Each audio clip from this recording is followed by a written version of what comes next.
বান্দরবানের থানচিতে দেশের অভ্যন্তরে মিয়ানমার বিদ্রোহী সশস্ত্র গ্রুপ আরাকান আর্মির উৎসবে উপস্থিতি নিয়ে সামাজিক যোগাযোগ মাধ্যমে আলোচনা ও সমালোচনার ঝড় উঠেছে।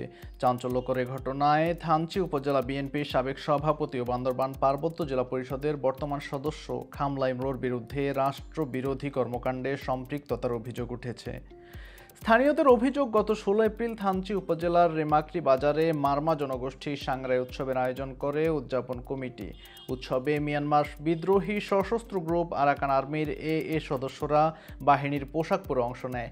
অনুষ্ঠানে অতিথি হিসেবে উপস্থিত ছিলেন বান্দরবান পার্বত্য জেলা পরিষদের বর্তমান সদস্য ও থানচি উপজেলা বিএনপির সাবেক সভাপতি খামলা ইমরো এবং গত 5 আগস্ট গণ অভ্যুত্থানের পর পলাতক থাকা আওয়ামী লীগ সরকারের দুর্নীতিবাজ ইউপি চেয়ারম্যান মুইসই থুই অপ্রু সহ আরও কয়েকজন।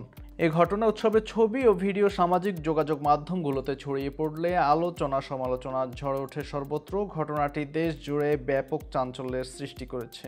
অপরদিকে দেশের অভ্যন্তরে বিদ্রোহী গোষ্ঠী আরাকান আর্মির সাংরাই উৎসবে অংশ নেওয়ার ছবি ও ভিডিও ভাইরাল হওয়ার পর টনক নড়ে প্রশাসন ও নিরাপত্তা বাহিনীর।